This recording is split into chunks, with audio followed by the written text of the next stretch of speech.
You are now listening to the Super Coach Experience. The Super Coach Experience. The Super Coach Experience.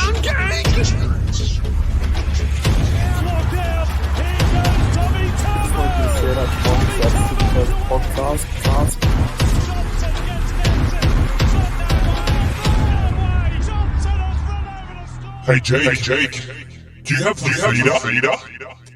Like some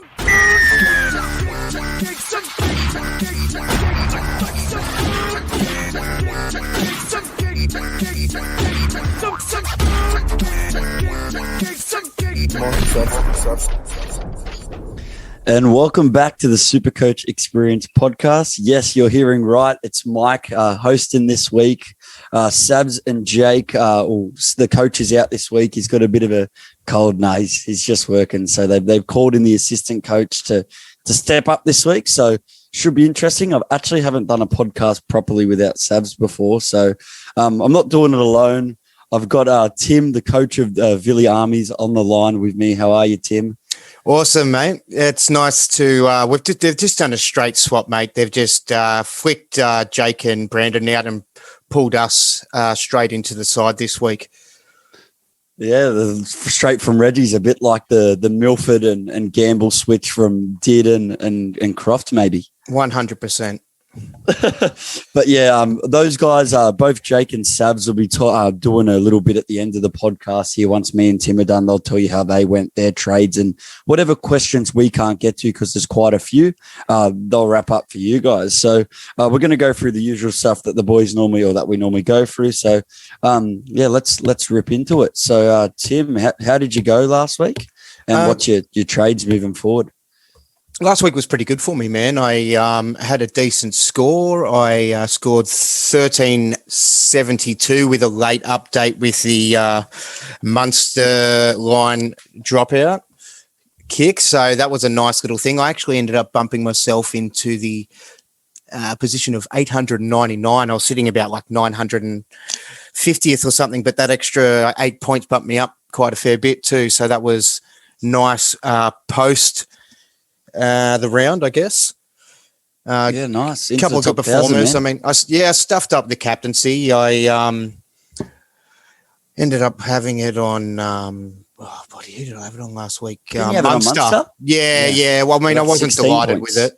Yeah, it was an extra. Yeah, it was nice. It was it was an extra 12 points, wasn't it? Yeah, so that's why it's obviously bumped me up quite a fair bit extra. But yeah, I would have liked to have nailed that one a little bit better.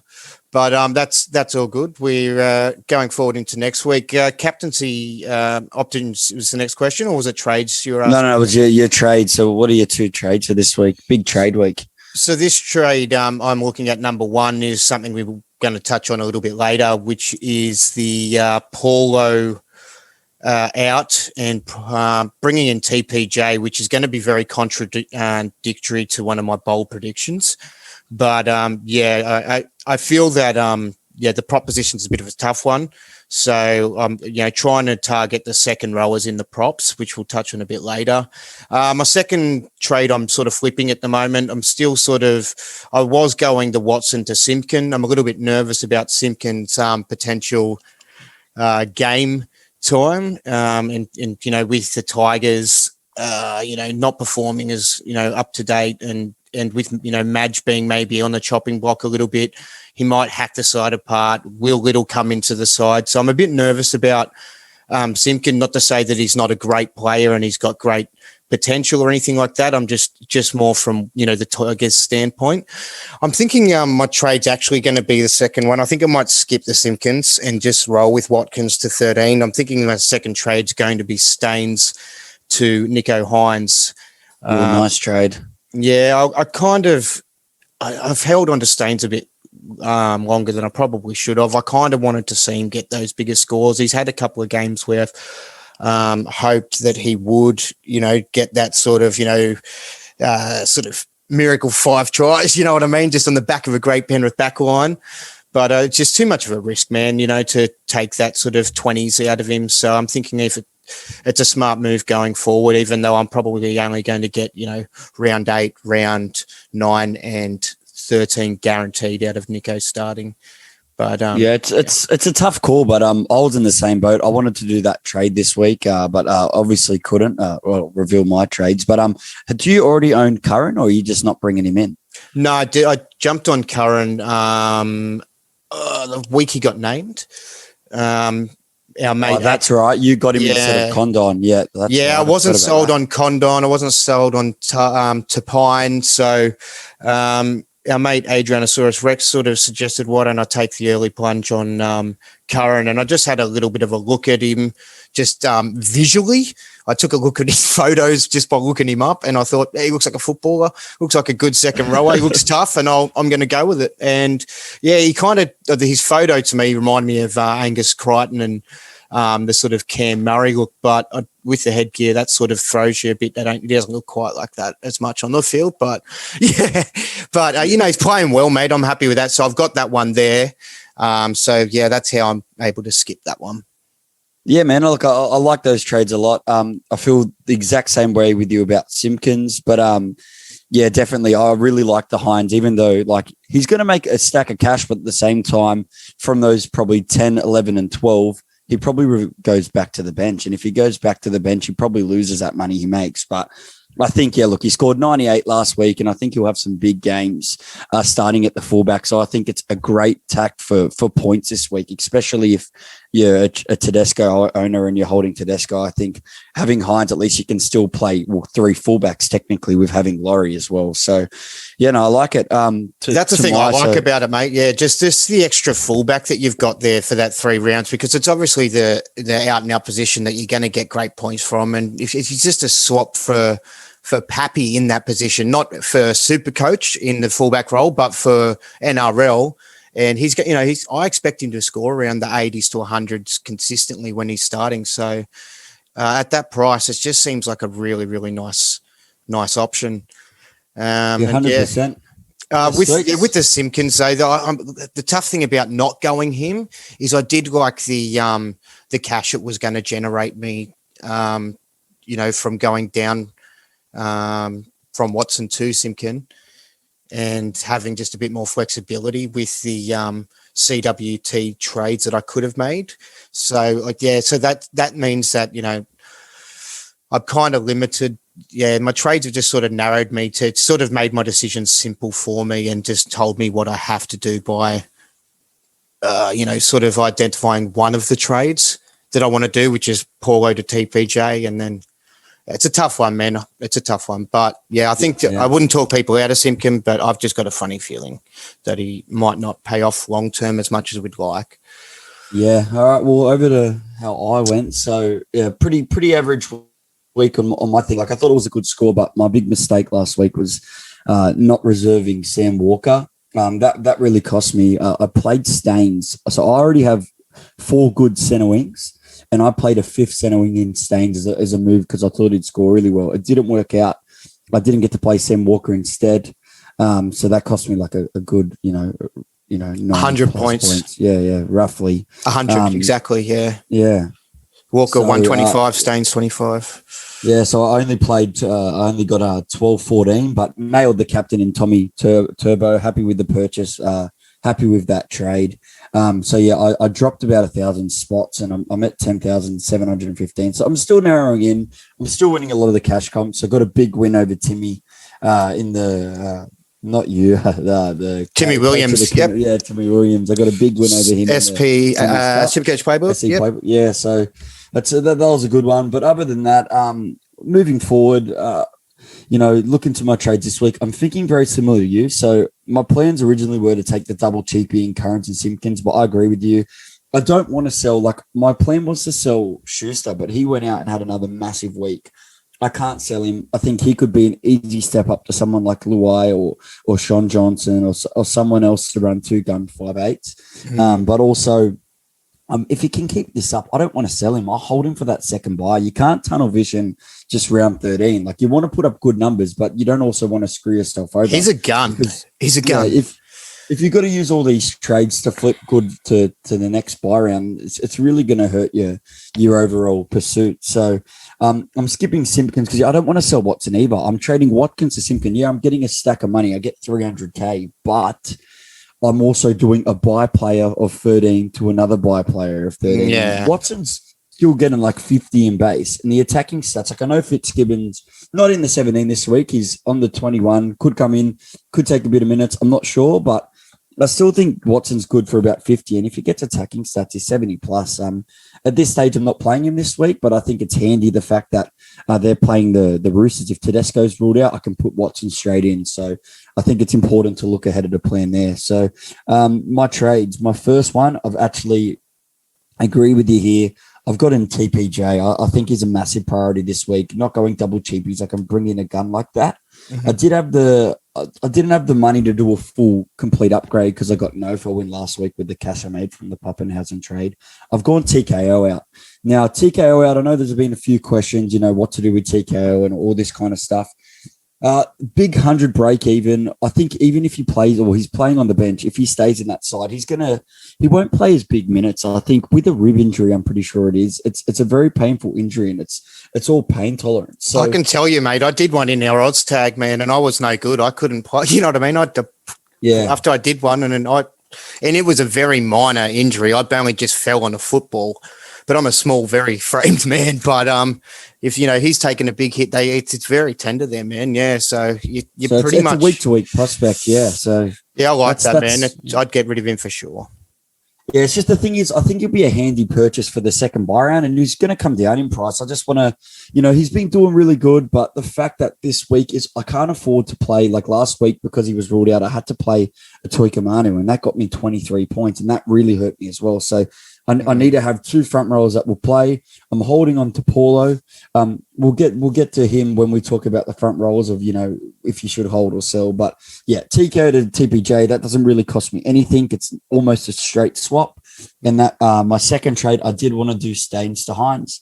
I'm happy to hold Staines for now. He's going to be a real big roller coaster, but I think he could be handy for that buy round. Yeah. I've gone Toika Manu down to Josh Curran via Ryan James. So yeah, Curran's a big one. I like that, man. Got a week. I was hoping he got a week. I make 150 with that, and I think it's time to sell Toika Manu. Yeah, he could play the buys. He's back to the bench this week, and his minutes dropped significantly last round. I know Maguire's trying to search for that winning feeling, but it's time for him to go. I'd rather hold on to Linu, who also has a high break-in, but he's got a bit more money to make. And like both of them can make a lot more money. They just need more minutes. But I'll hold on to Linu here. All he really needs is maybe an injury during the game or a HIA, and he bumps up his minutes and he can pump out a 50 and start generating cash again. But I'm happy to get. I'd rather make more money this week, and Toika Manu's got a break even of 60, and those two tries he scored this year really bumped up that price faster. So I can't see him making a great deal more of money. I think he'll sit around it. You know what I mean? Hover it a little bit up, a little bit down each week. You know what I mean? That sort of thing. Yeah. And he's not someone you're going to really want to be playing in your 17, sort of round 8 forward, except if it is the buy round, you know what I mean? And if you're going to just hold on to him for 30, 40 points or something like that, or maximum of a 50, you're identifying, a good cheapie there. I like it in Curran, and you can hold on to Curran for the second buy round. Yeah, if he holds that spot. But 55 last week I thought it was massive from him with the fact that, he got a try assist, but he got sent off for 10 minutes, which is -8. Yeah. And then, a sin bin, which is -8. And on top of that, that's 10 minutes where he didn't get more attacking stats. So you assume if you play that 10 minutes, he probably gets, 4 or 5 more tackles, maybe a few runs. So I reckon right there, that's another 10 points in base that we missed out on from him not being there. So, yeah, I think he keeps his spot, man. I'm not nervous about that at all. Just from watching him, he doesn't miss tackles. He plays good footy. Looks like he's got attacking stats too. Try assists, can offload the ball. He's got a bit of a nice pass to him. He looks a goods man. He's always looked good in those Indigenous games. He just hasn't been able to crack a starting spot. And I think, even last week, although they might have got 40 put on him, I think, there were still good signs. And I think Nathan Brown will hopefully stick with him. But you got to bring him in with that break even. All right. Let's move on. So let's go over this week's burning issues. So the first one I've got down here is Simpkins and Currans. Are they definite buys? So we just addressed Curran there. we both agree that he's a buy. Is that right, Tim? Yeah, 100%. I think him. he's as close as it is to a must-have. 200K. He doesn't play that first buy, but he's someone that, like, I'm playing him this week. He's a safe play each week, and it's always nice when you can pick up a cheapie that you can play and add extra depth to your side. So, I definitely think Curran's a buy. Now, Simpkins, as you said earlier, we did touch on him enough already. Mm-hmm. You'd buy him if you have to buy him, buy him. Like, if you're someone that has little, I think it's worth the risk. But I feel the exact same with you, Tim, in the fact that I'm really worried on this Tigers lineup. Little's named in the 21. I reckon he could come onto the bench and they shift Moses and Buy into center potentially, unless they give Joey Leilua a go. It's only, look, if they keep losing, they lose to Dragons this week. If Little doesn't come in this week, he's going to come in eventually because he performed really well for the Magpies last week. Simpkins hasn't been bad, but if Little comes into the team, there's too many question marks on what his minutes are. I just want to wait and see. Like, if he goes really good this week, makes 80K, I could still consider that Connor Watson to Simpkins trade next week and still make 200K. I'm just unsure. We've only introduced to Watson. There's too much unsure surrounding him. Yeah, I think he's a good option if you're like someone who owns someone like Damien Cook and you're stressing out about his scores and him, not having that coverage, or you're not having, someone in that dummy half role. It could be a good option. I don't think that, Simpkin not playing is more likely than it is not, you know what I mean? I think it's just that 50-50 sort of one where if you can sort of, or if you can avoid it, maybe do it. But I think, you might be really disappointed by not picking him up straight away. Who knows? We just sort of have to, go with what you sort of feel. And my indication is I just get my gut feeling says that Maguire is going to be chopping and changing the team to just try and get any sort of results out of his team. Yeah, exactly. But I know it's tempting. The Simpkins to Watson, like 300K, and if you sold Pappenhausen, you do need to have a bank reserve or a plan to generate cash, because you will need to bring him back in at some point. It might be after Origin, but you will need some kind of contingency plan. From my trades, I got 276,000. So, like, it's not a massive amount, but if I did that Nico Hines trade, then I would have had like 30K. So, it's just kind of plan, because Pappenhausen's going to be a must, and he might not come down in price. I reckon he will, but he might not. All right, next point, a big one, James Tedesco. What to do with James Tedesco? So if you're, congratulations. If A, you didn't own him, or B, you sold him last week, like, yep, solid move, good work. Obviously, if you didn't get a HIA, I believe there was points in that game for him to score pretty decently. The main thing with Tedesco, he's now gone down to 590. He's going to have that 17 in his rolling average for the next couple of weeks, and that break even's 157. So it'll be the first time that, James Tedesco's been under 500K in such a long time, potentially. And none of us saw this coming. It's a bit of bad luck and it sucks. I feel like you have two options. You could sell this week to Tom. But if you're in a case that actually went pups to Tom last week and you own a Tom Tedesco, look, I see a world where if you have the luxury of trade and you've already got in one of those cheapies, you could definitely sell him to Gutherson or do a risk with that. But for me, I need to worry about strengthening my side, getting TPJ who plays Origin, who will play the Origin round, hopefully. I think that's more a priority to not get like Tedesco. So look, if you don't sell Tedesco this week, I think you've got to hold and ride the wave. I reckon he won't play this week, so his money probably won't change this week if he doesn't play, obviously. So what do you think, Tim? I reckon, if you hold, you're good. I'm just going to ride this wave for now. And he will bounce back. It's Tedesco. He will bounce back. I don't know if I'm being stubborn in just holding him, but he is the best player in the world, and I think he had 2 or 3 weeks we weren't really. I think it was about 2 games maybe where we're like, if he's not really, getting involved the way he did with Keary, with Walker being there, it's a bit of a different combination at the moment. But he's still going looking, man. And last week was unlucky. I just don't see me feeling good about selling him now at this price with how much cash I've lost out of him. And it's not about just holding on to it for stubbornness. I think he's definitely going to come good, man. Like the Tigers are good with James Tedesco doing good things. You know what I mean? It's not just the Sam Walker show. So I think that they're going to. You mean the Roosters? You said the Tigers. The Tigers, sorry. Yeah, he got stuck back, about 8 years ago? He was playing there. Yeah. So, but I agree with you. Yeah. Yeah, I think Teddy's it. For me, if you didn't sell him a couple of weeks ago, you got to keep him, man.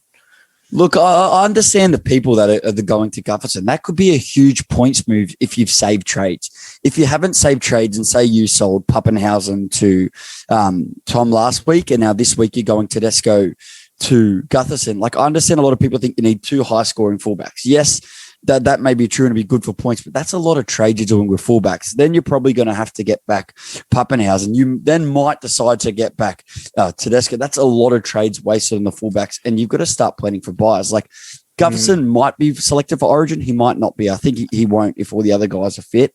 Meaning he'd be a super play over the first for round 13 buys. But for me, it's a lot of trades to burn in that fullback position. And the thing is, it could be, I think it'll be a great move for points this week, but is it better in the long term? I think it won't be. But I'm pretty confident he won't play this week. I think they'll 100%. The contact was pretty significant still, you know what I mean? So it wasn't like we're one of those ones where we're like, nah, he'll be right. I think it was pretty significant. And I think that they're just the way they're going with head contact and stuff like that. I think he'll have to sit a week out. Be aware of that. Just quickly, we've got an intrusion from Savs. I know he sounded like he wanted to bump in there. He's on his phone. Yes, the perfect time for you to jump in here because I know you're one of those that you wanted to make this trade this week.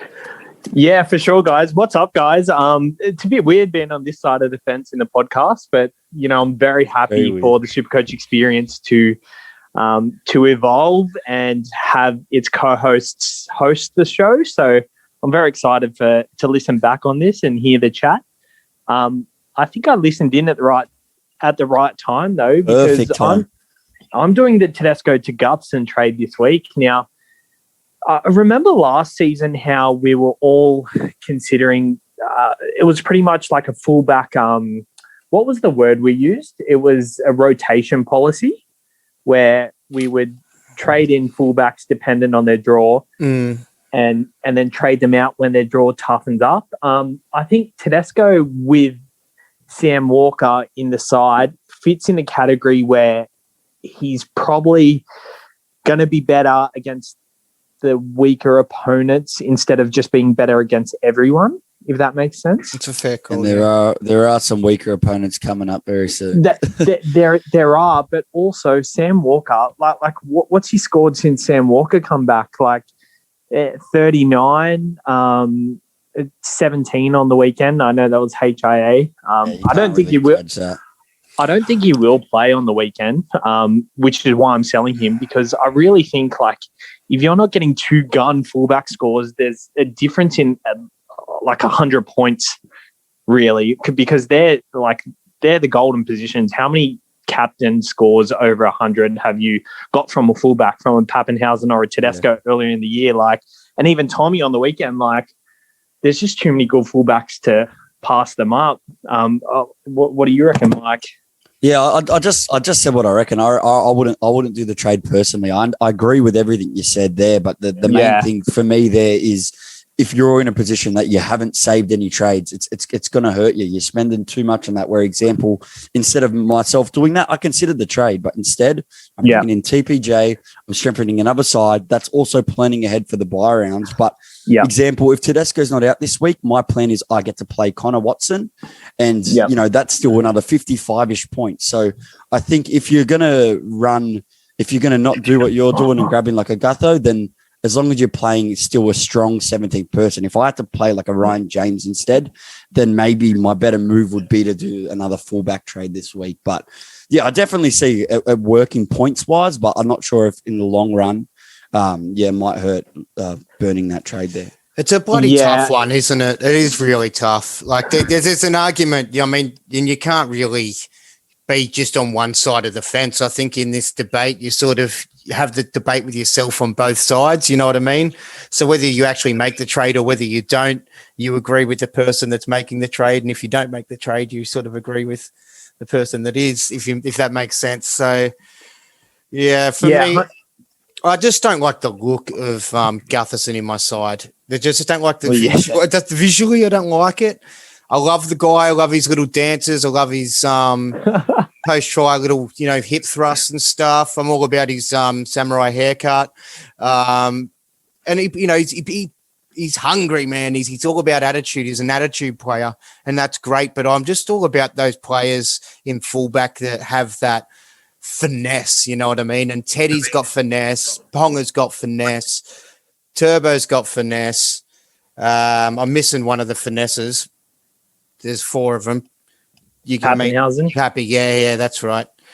His finesse is his speed. You know what I mean? But I guess I know what you mean. Like Gutherson is he's kind of like a manufactured fullback rather than just a natural fullback. Yeah. And I feel like he's one of those guys that's got to where he is all on hard work. You know what I mean? Yeah. Not by natural ability. So credit to him for it. You know what I mean? Yeah.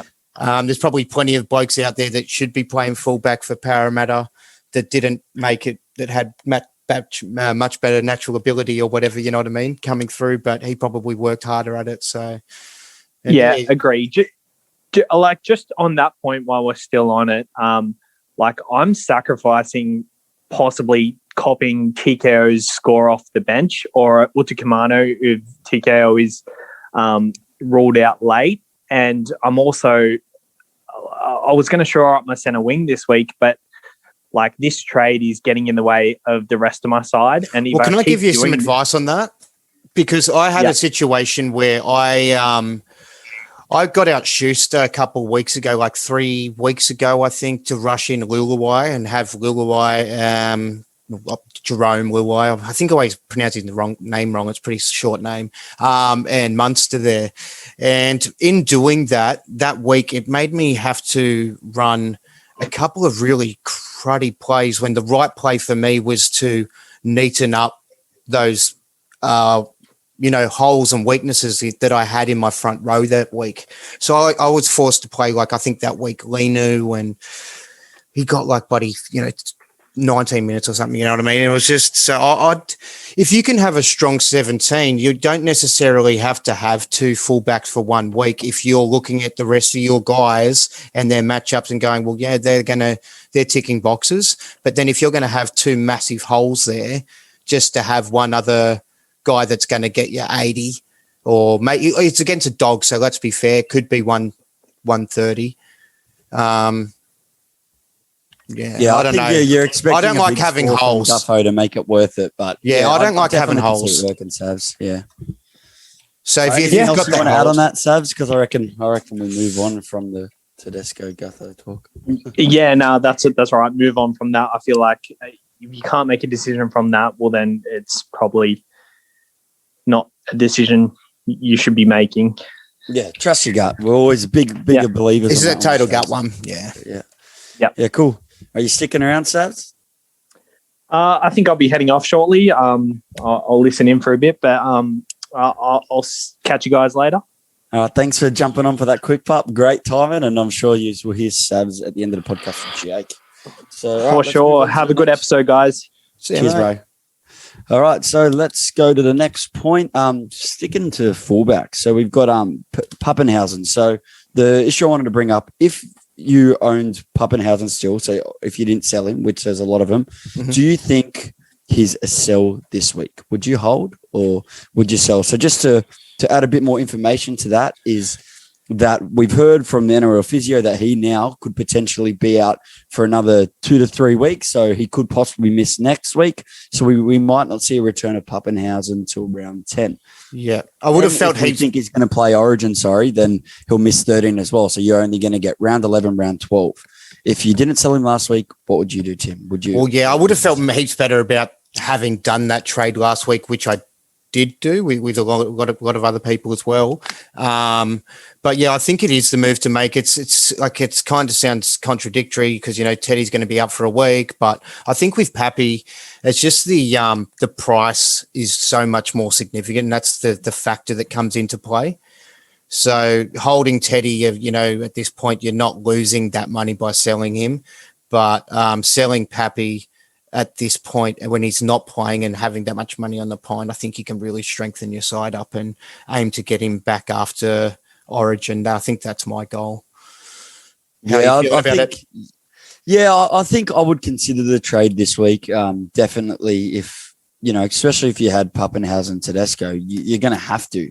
You'd have to sell one of them to get Tommy. And it depends how you feel about Tedesco. It is a really tough question to answer. But if he does miss next week as well, you're potentially getting him only for 3 games before Origin. So it's a tough one. I definitely think I would still sell, but at the same time, I can see why some people would hold. I'd only hold if you had Tedesco, then yeah, obviously it might change things, and it depends what you want to do with that. If that getting that cash from Pappenhausen you can do elsewhere and strengthen up another position, I think that would be a good move. So I think that's totally how you believe he's going to go, and it's tough without full confirmed information how long he's going to miss. It'll just be if Storm are going well, they'll give him as much time as they need to rest because they know they'll want him fresh for most of the season. Especially because they've got Nico Hines there, that is just such a good replacement. They're not losing a great deal. Their fullback stocks at the Storm are ridiculous. Just like, oh yeah, we lost Billy Slater. Here's this guy. Oh, we lost this guy. Like even Jerome Hughes was a fullback before that. Like it's just they've got they just produce the rotating wicked fullbacks. Yeah. It's quite ridiculous, isn't it? Scott Drinkwater was another one that was a noted fullback at the so like they just produce quality fullbacks as well as quality other players. But yeah, I think, we've got our point there. Let's move on. So the next bit I've got down here is we're going to discuss the front row dilemma. So you were speaking about this, earlier before the podcast recorded, or it was actually yesterday. And we're just talking about, the front row positions, we knew it was a volatile position to start with, but you've got a lot of these guys that are only available at front row that are just starting to slow down, not score as well. TKO, getting injured. Paulo's just fallen off the planet of the earth. He's dropped like 80K. Spewing is someone we both own. Paulo, you're obviously selling this week. So, for me, I'm personally just holding on to Paulo, hoping he gets his offloads back in his games. It's just 467. I'd rather sell TKO. I don't want to have to spend more money to get TPJ when I can bank it. And yeah, I'm hoping he gets back to his best. And for the odd chance he doesn't make the Origin team, he'd be a handy inclusion for 13. But I am expecting him to get picked in that side for sure. Tim, talk us through it. Yeah, I sold TKO for Fafita a few weeks ago. And I'd be selling TKO I'd be selling TKO over Paulo, I guess, if I was in your position as well. For me, the thing I sort of like a couple of weeks ago, it sort of was saying, lingering in my mind, just, that the props in 2021 a really risky play, and just really cemented in my mind hard last week. I was like, all right, you can't run gun out and out props in 2021 because they're not getting the game time. It seems like they're not getting the same sort of workload that the props used to get with running the ball, because you're getting, you'd always get, the wingers taking, maybe 1 or 2 hit ups at the start, but now you're seeing like centers in nearly every team taking hit ups throughout the game regularly as well. And it's like they're tackling machines for, 40 minutes of a game, and then they put another one on, to do it. And they just have those 20-minute intervals. And my theory is that the way to go with it is to run second rowers that are duals in the prop position, because they've just got way more upside. They're on the field the whole time. They're still getting involved, making tackles. yeah, they've just got way more potential to score because these gun props, if they're all sort of getting like 40 at the moment. The first couple of weeks it was great with like Paulo. His attacking was Scored 2 tries. Yeah, his attacking was there. He was sort of running to the line and sort of turning and offloading. But it seems like that offload's been put away. And my theory behind that is because there is so many 6 agains. So if players can, rather than fight for a offload, which can be messy and cause knock-ons, if they can, once that tackle's been sort of initiated, if they can fight to play the ball very quickly and they don't get that right, then they've earned another 6 again. So it's way better than an offload because you're not just getting one more play, you're getting, depending on where the set is, if you're at tackle 4 or tackle 3, you're getting an extra, 3 tackles because, than what you would have normally. So I think that's the play. I think that's why the offload's been put away a bit because they're sort of encouraging that quick play the ball. And that's where we're missing the props that do, have those skills. They've been coached to put that away and do something else. So I think if you can run someone like TPJ or if Isaiah Papali'i, that's who I'm going with, those two. Another alternative I'd say would be to just run a cheaper option like Matt Lodge. Yeah, just get them in to do that job at the same price because these 600K props are dropping to, like, I'm prepared to let go of Paulo at 470 because I think he's going to go down to bloody below 400K potentially. I mean, he might even, unless he has that week where he does score. You know what I mean? Could be this week against the Bulldogs. That's what I'm hoping for. And personally, Paulo's going to become a guy now where I'll hold him and I won't play him each week. So once I get myself a third front rower, I want to be able to just play him against opponents there. But also, the other one we forgot to mention, obviously Payne Haas.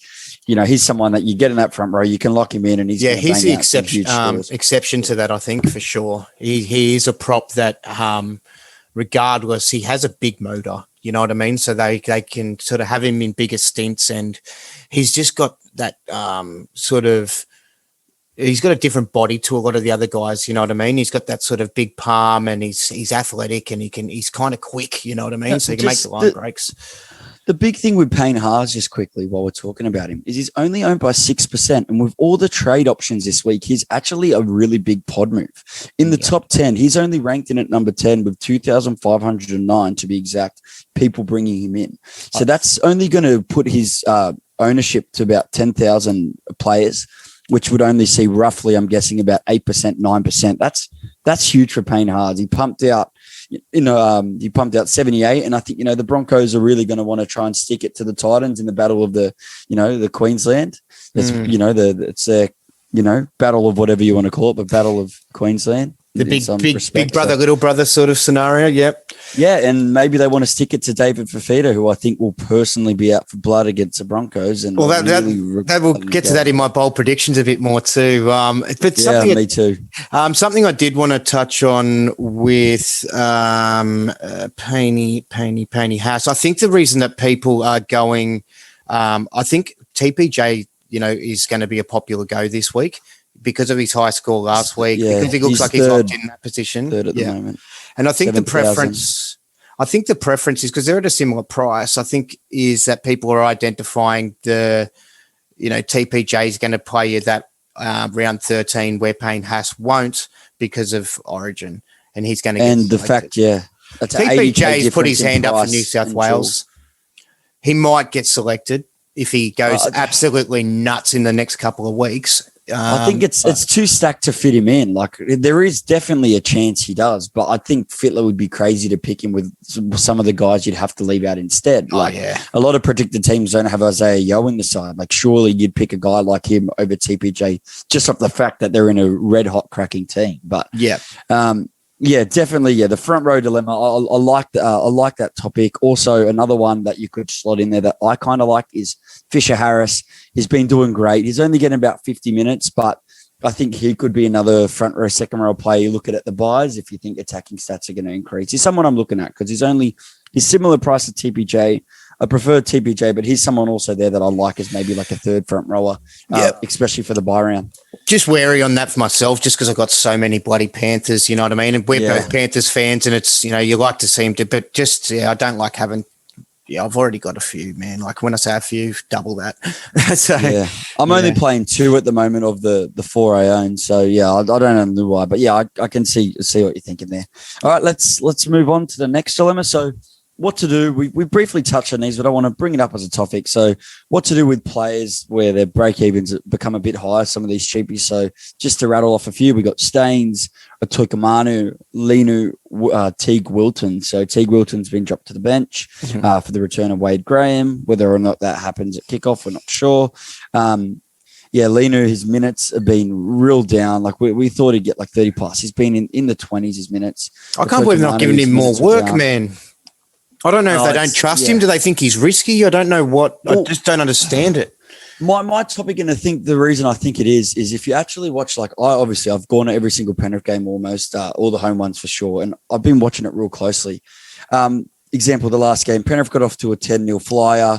They dropped away. They come back and sealed the game in the final 20. Have a look at the front row rotation. So when Fisher, Harris, and Leota are on the field, our Penrith's go forward is massive. It's absolutely massive, and the team really lives when Fisher, Harris is on the field. He goes off, the front row slips a bit. They lose a bit of that grit. Although Lena's a great player, they miss Fisher, Harris, and Leota on the field. They've been doing excellent. Same thing. They come back on the field for the end of the game, and they really sew up the game there. So I think it's more than a coincidence because it's happened quite a few times, and you can tell when we start to leak a bit through the middle and you're like, where the hell is Fish? Bring him back on. I'm shocked. Like you could easily play him for 60 minutes, but then maybe the fact that they're playing him 50, maybe that's how they're keeping him his impact up so high. So I think the fact that that's been working, maybe that's why we're only seeing Linu with those minutes. But look, man, I think a lot of these guys, I couldn't argue with selling. Wilton's got a low break even, so I think out of all those, you'd hold him for another week at least. But Staines, I was going to sell him this week. I think I can't argue with anyone for selling. Take the 50K profit. I do think he'll have another 20 in this week and drop that 50K, but I say by after the buys, you'd want to sell him. I could see, him making a bit more money. All he needs to do is band together 2 runs a game where he scores tries, and bang, that price rise will soar to 400. And the other key thing to mention as well is Staines could easily chuck up a 15. I think they play the Tigers in the buy round. I'm not 100% sure. He could chuck up a stinker of like a 20 in that buy round, which wouldn't be that great as a number. But I'm personally holding Staines, Linu, and I'm selling a Atoikamanu. But what do you think on some of those, Tim? I think Atoikamanu is one of those ones. If you wanted to use him to go upwards, it'd be good. I wouldn't be worried about going down. I think he's one of those guys that you probably don't want to play unless you have to. But I wouldn't be worried about him losing too much cash either. Staines, it's being a Penrith player. I just want to see him do I loved what his debut. I loved his, it was just crazy, and I just it feels hard wanting to let him go, but it's just that risk of the weeks that you do play him. It's such a massive gamble. It can really stuff up your head to head, or it can really, it cost you, a good 50 to 100 points, maybe, depending on if you had played a better player that is a gun or is more consistent. But it's a tough one, man. Stainsy, I'd probably say he's a sell. I'm for just being emotional and wanting to keep him, and I'm trying to stay away from emotional decisions this year. But I can see 100% at some point this year he'll run in 3 tries one week and then 3 the next week and then 2 the week after, and then people who held him will be bloody bragging all over every page there is. So I just think personally with Staines, like example, I'm not going to play him anymore at all unless I have an injury or a late scratch. I just think there's going to be scores. He scores 80, but you just can't pick it. It's too much of a lottery, and last week it really burned me points wise. I think it's just better off to keep him on your pine if you're going to hold. And just I wouldn't play him personally at all. Just let him make his money and play him for round 13 if he even does make the money. But that's what I'm doing anyways, because Staines has hurt me more than he's helped me. So I'm gonna just not playing for now. Let's move on. That's all our burning issues for this week. So we're going to get stuck into the questions. We'll answer, about 10 or so if we can. Then we'll go through the usual bold predictions, captains, and wrap it up. I just want to make sure we leave a few questions for Sabs and Jakes to discuss, and then that way you get their output as well. So let's start at the top. We're going to start with the most relevant. We'll just go in order from that. So we're going to start with good old Bergsy from the not SC Playbook, Supercoach 360. Origin, what's the plan for it, and how many plays is the key numbers for you fellas? So just quickly, as we get closer to round 13, we will do a big, coverage of the bye rounds and talk about all that. But what's your plan? How many are you looking to field, and what do you think's a good number, Tim? About 14 feels good for me. I'm not going to be trying to get 17 in, and chopping my team apart with trades to bring in people that might be, going to score kind of average, you know what I mean? Or you're not someone that you don't think you can keep, if you feel me. So I've sort of been making trades throughout the process over the last weeks. And, if there was two people I was tossing up between and one of them did play the bye, then I'd probably go that one. So that's how I was sort of making those sorts of decisions. But just be aware that if you once that bye round's over, you're looking at your team, and you may have brought in a couple of people over the next coming weeks, and that you look at your side and you're thinking, now how do I get them all out? And you've got to start prepping for the next one.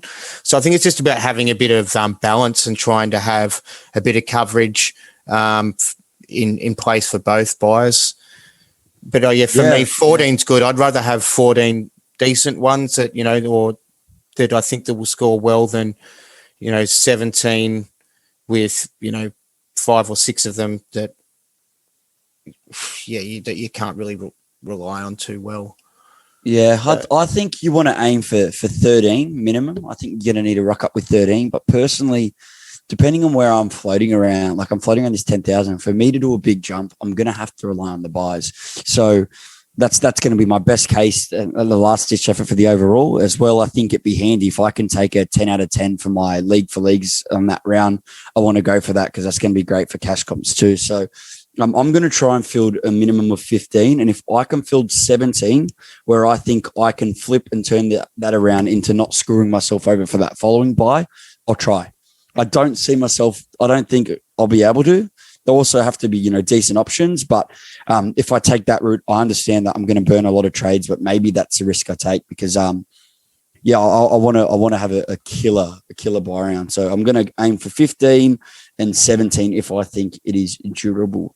You just don't know. Like obviously, if cheapies pop up that play buy rounds and stuff, it would be a lot more achievable to get to that round 17. Like a fee guy who's got named for the Dragons this week due to the suspensions of Pereira and Ravalawa. Like if he can hold a spot and has a blinder, then he could become a cheapie where you could sell Simonson and bang, there's another number. But right now it's all just guessing. Don't stress over it too much because, example, I brought in Nofaluma. He could get dropped, injured, suspended, and there goes a number. That's just the cruelty to it. But as Tim said, if you're deciding over two blokes, take the guy that plays the buy, 100%. Like TPJ Haas, I'll take TPJ because he's cheaper and he should play the buys. Let's move on. Cashman, so Anthony Renee Cashman, always comments on the questions a week. So, hey, Casho. Hey, boys, sitting 165th after a 12:35. Congrats on the rank. Good, that's a good job. Can't wait for the pod. Thanks, mate. TKO and Stefano to Curran via James. And also he's asking TKO or Stefano to Curran via James. Yep. And Teddy to Gaffo. I have turbo thoughts. So the big question I have here is if you've saved any trades or not. We did have a big spill about Teddy and Gaffo, so I'm sure that's going to be helpful. But at the same time, at that rank, I'm sure with the 12:35, you want a big hit back this week. I could see the value of going Teddy to Gutho. I don't mind it.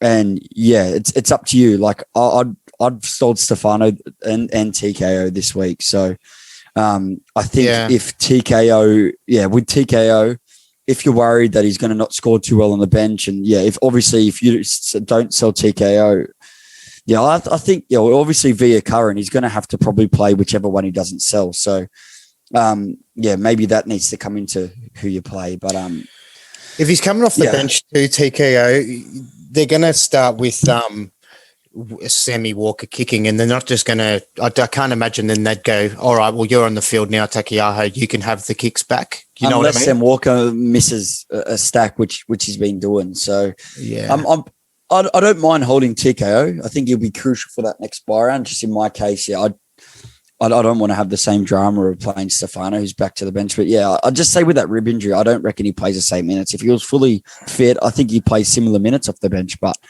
there's just too many question marks. So maybe that'd be a nice cash injection if you went TKO to Curran. And I don't mind the Teddy to Gutho, even though we've sort of said we're going not that route. But at their ranks, I can understand why. Yeah. At the keep 160 that up. rank, Yeah, I'd want to keep that up maybe, depending on his trades numbers as well too. If you can if you haven't saved a trade, then I'd be a bit more reluctant, but it depends. Yeah. All right, next question. Adam Sargent, hey mate. Was thinking of picking up TPJ this week, but as he's got the local derby and will be aiming up at Fafita, just worried he'll do something stupid. Go for him now or wait a week. That's a very good point. He will be marking up against Dave Fafita. Maybe this comes into your bold prediction, Tim. It does. This is exactly my bold prediction. We're going to bring it up now. Bring it up. I'm going to bring it up now because this is a question. He's asked the question, and my bold prediction, despite I'm bringing in TPJ, TPJ is going to have those crazy eyes that he has, and he's just going to he's going to take it very personally. He's going to get sent off for his actions. He's going to also knock David Fafita out. That's my bold prediction. That's a huge bold prediction. That's one of my bold predictions. Getting suspended. I think it's going to be. I just hope that Kevy says to him, "Mark him. You've got this. This is what you can do. Be aggressive. Blah blah blah." But bloody, think, and be smart. I hope he just, tries to put that balance. And I think Kevy's smart enough. I hope the right message, or I hope that the message they give him is the right message that he receives, and he doesn't just go, okay, yes, take his head off. But I see whether or not he intends to intentionally, take his head off, I think he's going to just through war mode. That's a fair call. But going back to the question, I still think he's a buy this week. His break even's in the 30s, and the key thing for me last week was the offloads are back. He got 4 offloads. That's what we want to see from TPJ. He's playing 80 minutes. Try line break in that 100, but I just think what if he comes out, pumps like another 60 or 70? That price is going to start to go up a bit. And I think he could be a good play this week. Obviously, you really think he's going to get a sin bin or 10 in the bin or whatever, then that could hurt because it's a minor. This is a bold prediction. I see it as a potential, like a likely unlikely. You know what I mean? But I really hope it doesn't happen because, as I said, it is pretty contradictory. Because that's my bold prediction. I'm going to bring him in, and if he does knock him out, he's probably going to sit the sideline. So I hope I'm really wrong on this one, and I hope David Fafita doesn't get a HIA because I'm probably also going to captain him. So this is it's a really contradictory bold prediction, and but that's just something I'm going to call and hope that I by calling it doesn't happen. All right, that's fair. All right, let's pump through some of these. There's quite a few. We'll just go turn for turn. One of us will just answer them. All right, this one's for you, Tim. All right, Curran Turbo or Turbo Harris? Curran Turbo or Turbo Harris? And that's by Liam McKenzie, sorry. I'm trying to find that question so I can look. So it's just, would you prefer Curran and Turbo or Turbo and Harris?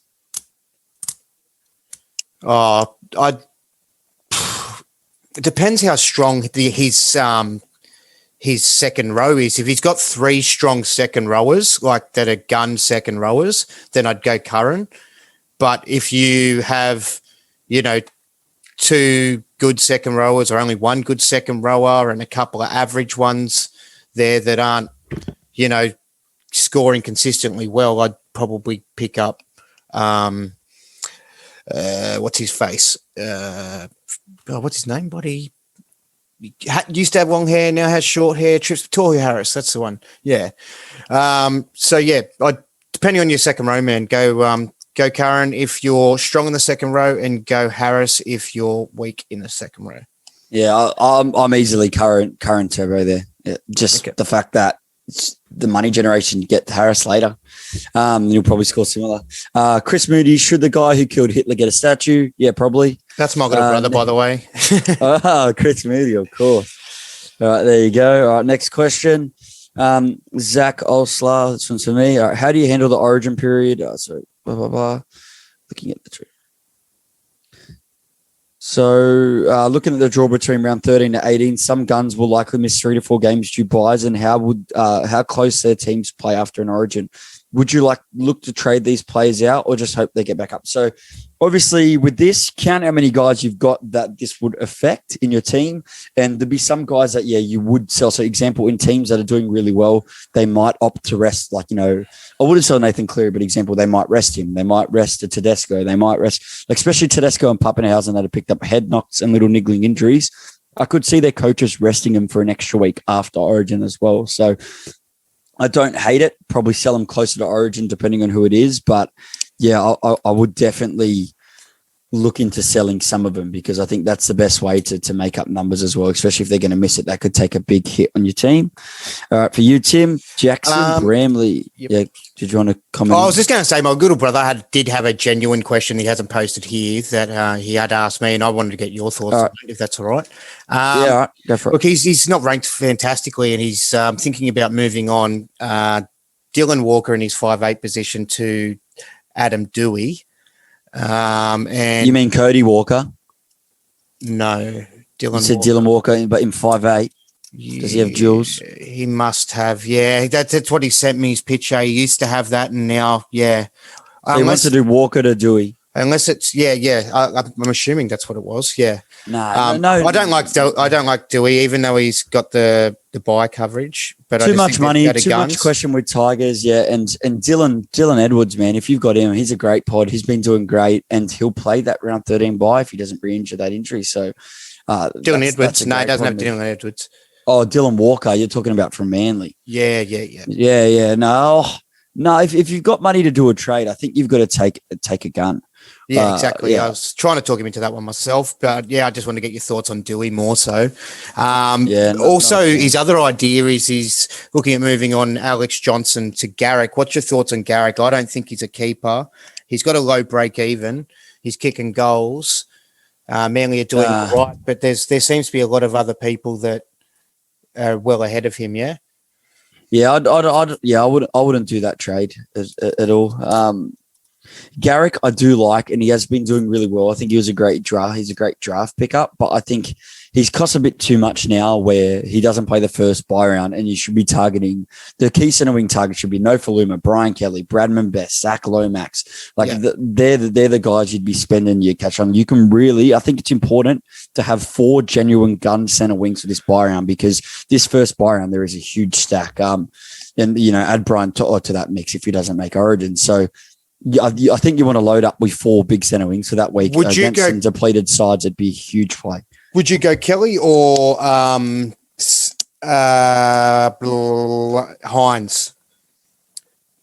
I own Kelly. I like it. I think he's in for a big game. He'll be my bold prediction this week. I think he's in for a big game against that Broncos edge. Yep.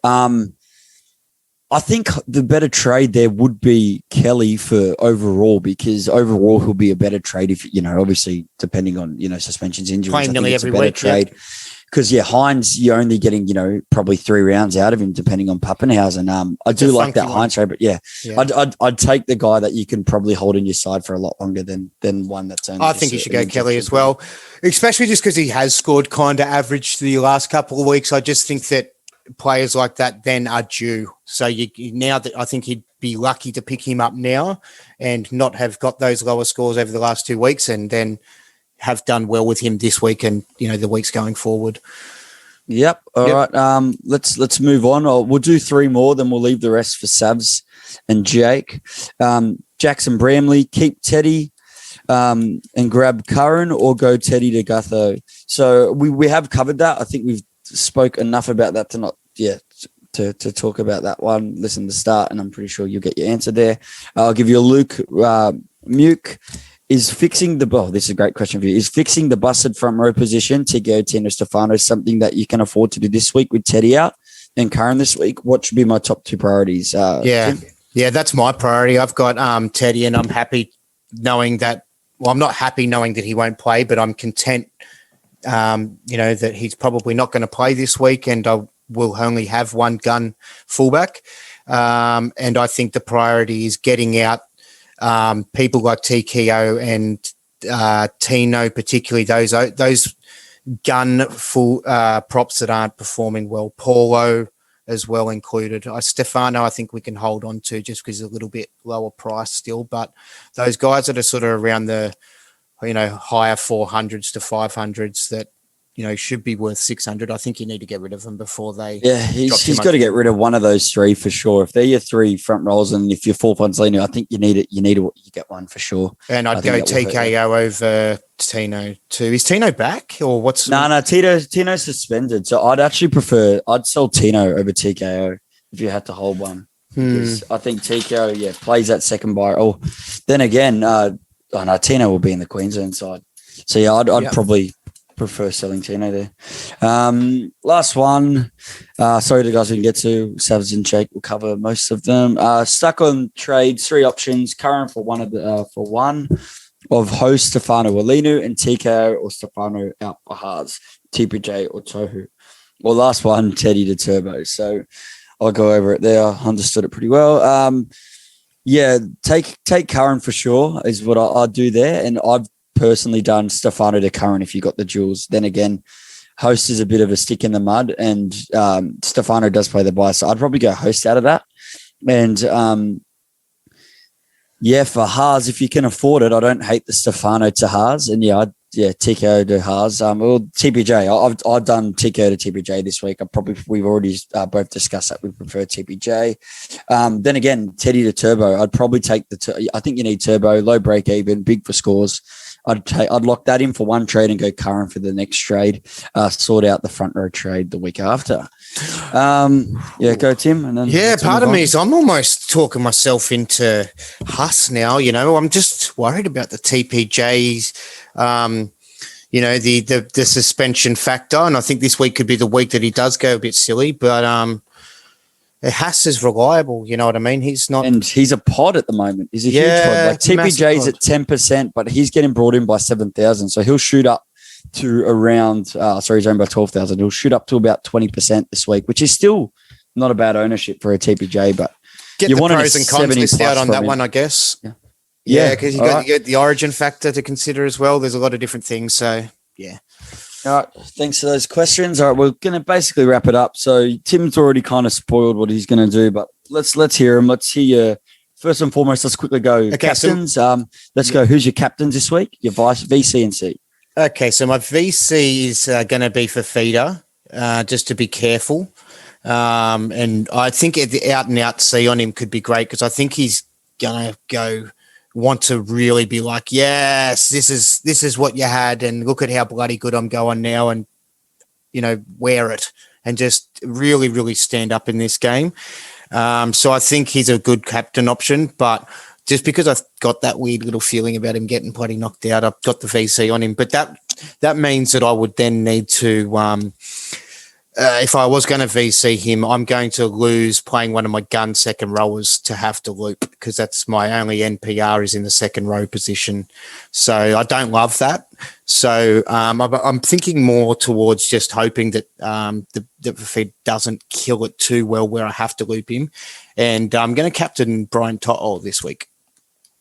Oh, that's a good one, man. That's a big one. Obviously, you're backing him in to score. Yeah, if he scores a try, man, that's 90 points. He'll be running at what's his face, Saab, and I just think that when he gets those opportunities close to the line, his little low strength to the ground should. He scored a double against Saab, so I like the thought process there. And he's safe for workload as well, you know what I mean? So if he doesn't go mental, he's still going to be safe. Yeah, okay. My VC is on Cody Walker. Fullback, I would definitely prefer him at 5'8", but purely I need to captain someone in this game. I don't own any Melbourne One of those or forced Sharks ones, players. Yeah. So I've gone Walker because I'm captaining David Fifita. I think he's in for a huge game against his old club. I think he can back up a 153 with another big score. He's been doing excellent. He's obviously going to be my bold prediction. I'm backing him in for another big score. And even if he doesn't, I think he's got a base of 80. Obviously, I'm hoping your bold prediction's wrong, that he gets concussed or something like that. But I think he's really going to add salt to the wounds of the Broncos for letting him go. And look what he did to the Rabbitohs last week, who was, a top contender. He really he disappeared in that second half. Imagine if he put together a full, two halves like the first one last week. We're looking at, he could. He's a player that honestly could get 200 points at Supercoach. Yeah, I can see him just, running down the, across, before he puts the ball down, giving him a little finger, you'll never get this. No, you can't have it. Is it not for you? But he's a popular captain option this week. He's the second most, but yeah, I'm going to lock him in. I think it's just because a lot of other matchups like Tom, Cleary, they have hard opponents, so it's going to make them harder to captain. But yeah, also like a sneaky Lou IC as well. I'm just feeling it. Okay, bold predictions. So why don't you kick it off? Yeah, I'll go first. So mine's going to be Brian Kelly 70 plus, David Fifita. We're going to go 120 plus. And David Nofaluma to make it a trifecta of 75 plus. And then on top of that, my crazy one. So last week I said 10 sim pins. So I'm pretty sure there was 100% 4, but I'm 90% sure there was 5. Don't quote me on it, but I'm pretty sure I got that again, or I got very close. Oh, I watched every game. There was definitely 4. I counted in my head. Did Toby Rudolph get sent-offs? No. Nah. I mean, there was 4. There was 4, but it was pretty. Yeah, pretty I was solid close. I was close. This week, what am I feeling? It gets tougher and tougher. I'm going to go a 20-40 to be kicked. I'll go a 20-40 to be kicked this round. Yeah. All right. Sick one. I like it. And yours? Okay, so I'm going to go Munster this week for 100 plus. I'm going to go To'o for 100 plus. And Sivo, I picked him last week to kill it, and I think he's going to do it again, 100 plus. Unfortunately, I only own 2 of them. I don't own Sivo. Wish I did get him last week, but couldn't get 3 players. I think he's going to do pretty well. I think the Sivo train is starting to toot. And that the funky bold prediction, the outlandish one, is TPJ to take off David Fifita's head, be sent off, and Fifita to get HIA'd. And I hope it is so wrong. I just hope it is so wrong. Yeah, I'm hoping so too as a captainer. But yeah, let's wrap it up. On the end of this, we're just going to say goodbye. But on the end of this, I'm sure Jake and Savs will continue. So yeah, thanks for listening as usual. Tim, thanks for coming on. You're on the show plenty of times, but it was different, and I enjoyed doing the 2 of us. So I hope the listeners enjoy. But yeah, thanks for coming on. And while we've got 2 of us here, go the Mighty Panthers. How good are we going? Yeah, a little bit arrogant. A lot of people starting to hate the Panthers, how arrogant we are. But yeah, they're going great, and I know it's going to be in Sav's bold prediction, I'm sure. But yeah, I'm nervous playing Manly this week, and personally, I do see a world where Manly upset Penrith. But likewise, I'm nervous. I'm tipping this one for game of the round. I think it's going to be an excellent game, tied with the Raiders Bunnies game. But yeah, thanks for coming on, and thanks guys for listening. Sorry we didn't get to all those questions, but yeah, good luck in your teams next week, and hopefully we'll all of us will be back on together next week. So good luck, Supercoach, and see you later. Good job, Mikey. Kick some food. Kick some food.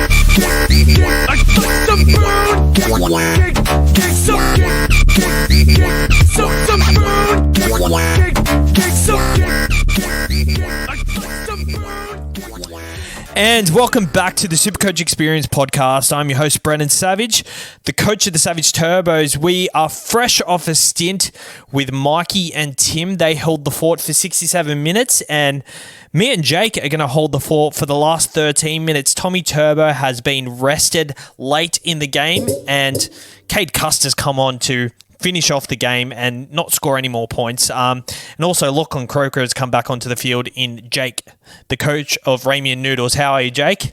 Yes, it's good. Off another decent week, I'd say. I heard in the intro before that the good old "Have you got Teddy's" been changed to Fafita. No, I do not have Fafita, which was looking quite grim when he decided to smash out a massive score. But everyone, I guess, having Tedesco and me not sort of leveled it out a little bit.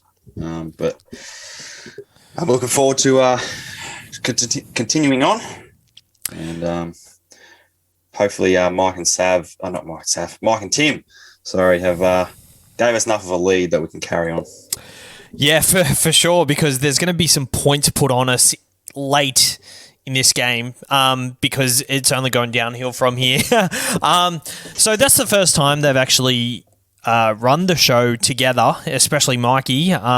So hopefully you guys listening really got a good enough episode. I'm sure I heard probably the first 10, 15 minutes of it before coming on here, and I think Mikey did a good job. He wrote a lot down on a piece of paper, which I don't really do. I do it off the cuff, really. So really good to get an organised Supercoach Experience episode. As for Fafita, as an owner, my gut was on the floor just knowing I didn't captain or vice captain him. I can't imagine how it would have felt as a non-owner at all, just watching that unfold. Well, yeah, it was a first half hat trick, and I was like, oh no, this is going to be 200 plus. I think he had 8% captains being 45%, and I was like, oh no, I'm in trouble here. All the laughing at me. You even posted, I think, at halftime on the Supercoach Experience page, Jake, have you got Fafita? There's quite a lot of laugh reacts in there. I wasn't laughing, that's for sure. I'm just glad he had a quiet second half, and South sort of lifted at the end. Otherwise, yeah, it could have been much worse. To be fair, as an owner who didn't captain him, I'm actually very happy he had a quiet second half too, because missing out on captain like that, especially if your captain doesn't do well, that's really bad for the rankings. And obviously I didn't captain him, but I captained Tommy Trbojevic, which somewhat saved my week a little bit. I had a shocker of a week. 12.31 I scored, but in that was Captain Tom Trbojevic. I got a 25 from Staines, a 23 from Otokamano because Takiaho pulled out late. It was quite a grim week, and it was looking like Semi revived on the Sunday, but there was just no reviving it. I went down to 323 in the rankings, which I'll definitely take it. So hopefully have bounce back week this week. Where are you in the rankings? You're up to 3,000 regardless of not having Fafita, hey? Yes, don't have Fafita. I still got 1304. Gained 800 ranks. I'm up into around 1,000 now, which about a month ago I was sitting, 20,000. So pretty happy with it. Can't really afford for 850K, and there's a few chippies that have come along. So hopefully he goes quiet against the Broncos, which he scored a hat-trick against last time. Praying. So Just as a non-Fafita owner, you're not getting him in?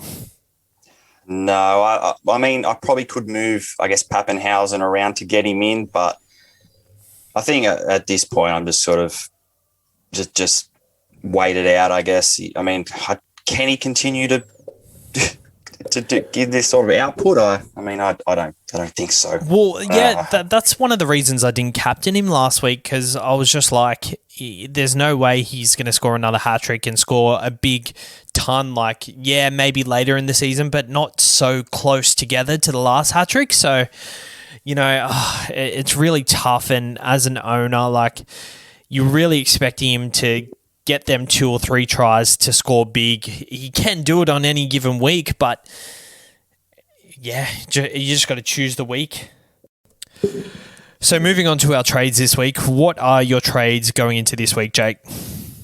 I am getting rid of Stefano Uiticomano. I'm bringing in Pengai Jr. He's on the list for like one of the most traded in, but it's him or Haas for me, and I think Big Pengai's got more upside in him with his offloads. Other trade, it was going to be Satili Tupanua, but Curran getting off his suspension means I'm bringing in him, and that's for Tino. So both of those two players out for Pengai and Curran. What about yourself? Pretty solid trades. My trades are all over the place this week. At first, I was doing Tedesco to Gutho and Simonson to Hines. But at the moment, as they stand, I've gone Takiaho to Pengai and Simonson, actually Fusatua to Curran. I was really hoping Curran wouldn't get off so I could get him in next week and get some guns in this week. I was going to pot up with Nicholas Hines, but that wasn't meant to be, and it looks like I'm going to stay away from Hines now. Maybe get him in round 13 as a round 13 kind of coverage player, but yeah, they're my trades at the moment, but I really do see myself reversing them and going Teddy to Gutho. Earlier in the podcast, I actually gave Mikey and Tim I joined in on the Zoom call from work, and I pretty much sold my case on why I've gone Teddy to Gutho, and I've backflipped on that. So That doesn't sound like Saz backflipping his trades. yeah, call me Daily Cherry Evans. Oh, but I agree. I was hoping Curran will cop a week as well, so I could bring in a different player, then hopefully Curran next week. But I mean, I don't think you can pass on Curran this week. I agree, and he's also playing year 17, 55 last week, got sin binned. Yeah. That's minus 10, and then in them 10 minutes, he would have probably scored 10 to 12 points. So right there, that's 77 again, and that's what he scored in the first game. So I think you can bank over 65, I would say, from Curran, and that's better than what most players are producing at the moment. Especially at that price as well. 100%. And okay, do we have any Facebook questions to answer before we go into bold predictions? Yeah, there's a few questions. Mikey and Tim would have answered some before, but he kind of gave us where he was up to, so I'll continue on. Adam Sargent was thinking of picking up TVJ, so both of us are doing that this week. Yep. He's just worried about him doing something stupid, but as the case with all of us, we don't really care. He's got so much upside, and would you? He's saying, does he want to wait a week on him? I don't. I think this is the week to go Pengai Jr. Don't you think? So he's coming off 100. What's his break even at the moment? Let me just get it up. 30 something. 33 is his break even. See, I think you can still wait on him because he'll go up to 550 at most, I would assume. And yeah, I think you can wait a week on him, especially if money isn't an issue. So yeah, I'm happy to wait a week on him. But that being said, they are playing the Titans, which they've leaked quite a lot of points lately. Actually, the Titans. Yeah, they have. And just think about Kolomatangi ripped up there. Oh, he's on the left edge though, so I guess that's redundant. But Fafita is running at Pengai. That'll be a brilliant clash, that one. I really like Pengai at second row, and Tim's strategy is to get a lot of second rowers into his front row forwards. Do you think that is a tactic moving forward? Yeah, I mean, you got to strengthen your front row, I think, and getting the duels sort of helps you with your flexibility doing that. I guess we've lost Tino for a while, so Pengai fits that bill perfectly. Another one's Ryan Sutton, but I don't mind it at all. I've reversed my trades. Tedesco to Gutherson is back on. Then and there. Back on. Takiaho, I'm just relying on him to play. Well, off the bench, I mean, he could be a late inclusion. I think he still plays similar minutes. Like, he's only playing 45 to 55 minutes anyway, so I assume that's a good pick, yeah. Assume he plays similar minutes. He won't kick goals, but that's fine. And that kind of leads into the next question from Jackson Bramley. He's going, keep Teddy, gambling that he's definitely playing, and grab Curran, or go Teddy to Gutho. So we know what you're doing, Savs. Yeah, I'm going Teddy DeGutho. I said it before to Mikey and Tim that these fullback scores, if you miss out on a ton from one of these fullbacks, that's a 100-point swing just by one player. Most weeks, the fullback is the premium spot, and I think you need the premium players each week. And you've pretty much got to go off a rotation policy, I reckon. Yeah, 100%. Like if you've got the trades, I guess, to do it, then I guess all these fullbacks will sort of rotate between two. And Gutho has a dream run coming up for Parramatta as well. So, and he'll play round 13, so he'll be do you genuine. reckon he gets picked for Origin? I mean, he did kind of stink it up last year in Origin. I just think there's a lot more options for that centre position. Surely they actually go with the centre. He might play 14, but I really see Pappenhausen playing that spot. Yeah, agree with you there. So I'm not too worried about that. I think he's in my side. Teddy's gone till after Origin for me. Would you be eyeing him off after Origin, or does it really depend on how him and Sam Walker click? Yeah, I think it does. I said it last week that Sam Walker seems to be killing Tedesco. But, I mean, you've got so many fullbacks that I think, like, just go with what sort of the run is. And if you locked into two of them, I guess, like you got Ponga in there, you got Guffo, Turbo, Pappenhausen. There's plenty of quality fullbacks that you can go with. You don't have to get, I guess, the two best ones. It just depends on what their price is going to be, because Teddy's price is going to be something very small in the next few games that he plays. Yeah, I agree. I'm just off him, and the Roosters do rely on starting strong and then ending strong. So I think they'll just get through this period with enough wins, and then towards the end of the season, they'll come good. Now, Savs, this one's directed at you. Yep. Is Savs going with big balls pot option this week and putting the armband on his man crush Tommy against the Panthers, against Mikey's Panthers, I should add? I am not, but... See, you got to be very bold to do that. But Tom Trbojevic has actually got quite a good record against Penrith. I know he hasn't played Penrith since they've really been a really good club. But his last score against Penrith was 80. There's no other stats here, but I know he always scores tries against Penrith, so that is one to look out for. I think he will score above 80, but I like Gutherson as a captain option this week, so I'm going with Gutherson, and the VC will be on for feeder. I've given it away early, so that's right. We've still got our ball predictions later. Dean Irwin, can you afford to leave? I'm guessing Simpkins, or he's a must buy. So neither of us are bringing in Simpkins. So you think he's a pass? I think he is. It just really depends on who you have at 5'8" and hooker. I was toying with the idea of going Watson to Reid Marnie this week.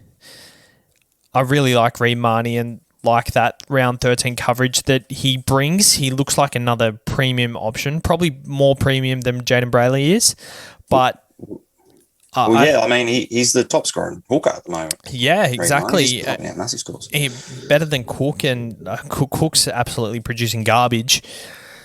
But I think because I've got Luai, Schuster, Watson, and Brayley, I'm not willing to sell any of them. I think Schuster's a really good number, and we said it last week. If he pumps out another good score, I'm keeping him. And for sure, he pumped out a 74 or a 78 or something. So his break even is negative. So he'll make just as much money as Simpkin. So if you're going Simpkin, you could probably wait another week if you've got Schuster, but if you've got a Damien Cook or something, I'd definitely go down to Simpkin if you don't have any of them players. Yeah. I mean, I've got Watson and Schuster like you, and I'm not getting rid of either of those for Simpkins. Liam McKenzie, Curran, Turbo, or Turbo and Harris? So basically it's Harris or Curran there. Whoa, would you really be buying Turbo in this week? Like, did you get him last week? Yeah, I got him last week and chucked the C on him. So I know I think all three of us had him. Yeah, he's the most traded in, but would you really be getting him in now? Because he will. It's just before his price rise though. He's on a minus some break even. So I guess he is cheap, and for the sort of player he is, it's definitely a good option to make that bank. Yeah, especially that majority of people are going to need a fullback as well. So I guess Turbo's probably up there. And I guess I was just saying that I'm very confident that Turbo will still score well against Penrith. So I guess they're thinking possibly the same thing. With the new rules, he's still not proven yet. Like, I think the rules really suit him. Well, they do. Like, it wasn't till late in the second half where they sort of just started going straight through the middle of the Tigers, and I think he put on a try, scored 2 or whatever in no amount of time at all. So once the ruck's getting tired, he's going to carve up. But Penrith are a different sort of team. They don't lie down in the middle, so it should be a little bit harder for him this week. But we'll see what he's got. I guess we'll see. That leads in. Oh, do we have any more questions? There's one. Aaron Parsons, Origin. What's the plan for it, and how many players is the key number for you fellas?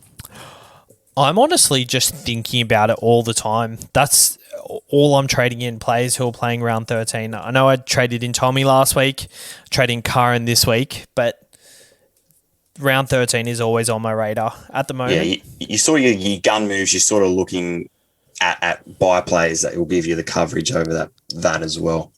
Yeah, so at the moment, I have 3, 4, 5, 6, 7, 8, 9, 10, 11, 12. I have 13 players at the moment, but that's including To'o and Luai. Which I reckon To'o probably gets an Origin spot. Don't know about Luai. Yeah. I reckon they still go Walker. Yeah, I don't know what's going to happen there, but I have 13 at the moment, so I probably don't need to worry about it that much. Yeah, so I reckon key numbers probably 12 to 14, but it's quality over, I guess, quantity. I mean, you got to weigh that up. You don't want to have too many players that are just going to get you 30 points, because then the next buy you're going to be suffering. So you've got enough quality players. Don't try and get some junk players in. Basically, that one. Nathan Davison. Yep. Jake, do you have Turbo? Yes, I did. One of my own decisions that I actually made. Nice. I'll answer one more question. Who's your pick of the hookers? Coro, Grant, or Marnie? We'll probably add Cook in there as well. He's going to be trading up Watson. I like Marnie. I really like Marnie. I think he's the only one that's proven himself this year. I think Grant is the next best, but Still coming off the bench. It's weird. I don't know what he's doing there. I think Brandon Smith's probably had a bit of a whinge, and they're just trying to keep everyone happy. Yeah, agree with that one. There's a couple more, but I'm just looking at the questions, and we've answered a few of them, and I reckon the boys would have already answered in their discussion a lot of the rest of them. So yep. I'm happy to move on to our bold predictions when you are. Sure. We'll start with our captain choices, I guess. And I've already said mine, VC for Feeder and C on Gutherson. Could change to Cleary or Luai, the VC, but I'm pretty strong with staying with Gutherson. That'll mean 3 tons in a row for him, which bit risky, isn't it? I mean, against the Bulldogs, it's doable. I know they defended quite well against my Sharkies, which was painful to watch. But, I mean, I reckon I don't think they can do it 2 weeks in a row, and I reckon Parra can easily put some points up. I agree. For him. My VC captain, well, I don't have the luxury of having Sir David Fifita, so I've got Pangai Jr. as my VC, but I don't really plan on using it. At the moment, I've got Nathan Cleary as my captain. I mean, other guns are having there that could maybe go like Turbo, but against Penrith, I can't see myself doing that. Maybe an Angus Crichton, he's due a try or a big score, but I think I'm pretty locked into Cleary. Yeah, I like it. With my trades with getting in Pangai and Curran instead of Gutherson, my captain was Cleary, but I don't think Penrith are going to win this week. I think I'm really feeling a Manly win. You're talking with your heart there, though, aren't you? No, I'm talking with my head, which is mainly driven by my heart. Bold predictions. I guess I'll roll that into my bold predictions. Turbo 80+, Manly to win. That's one of them.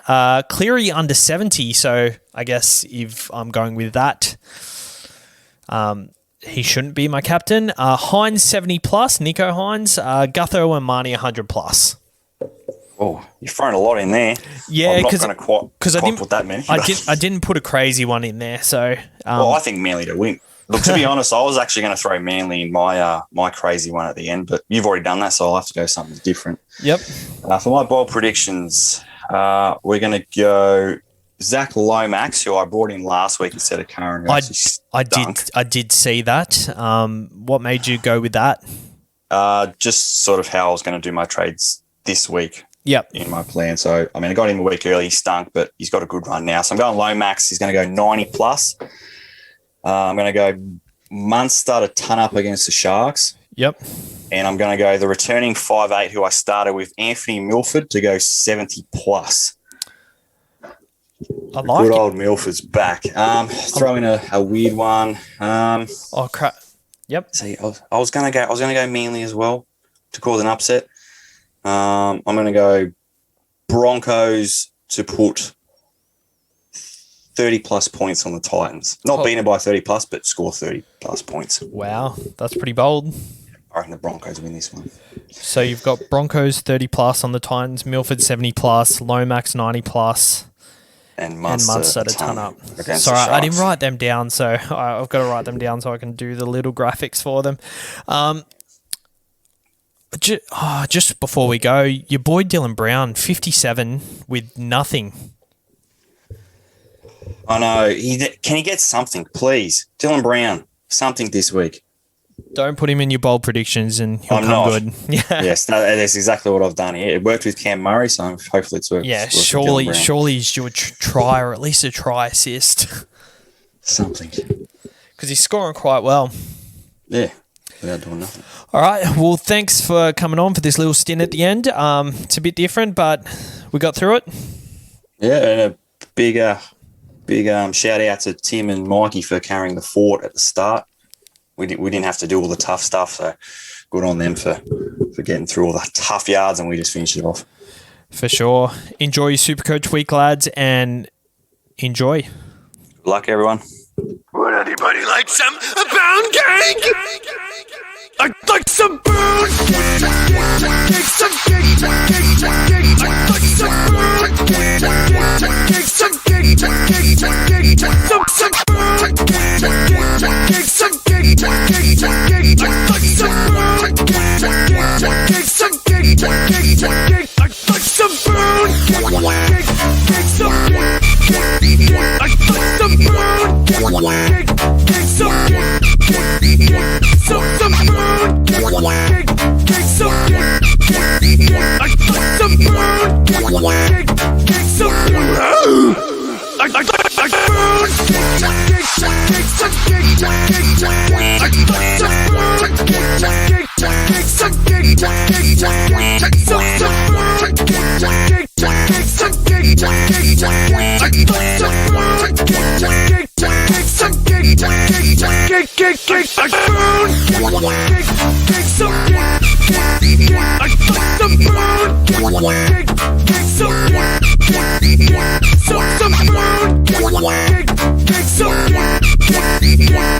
some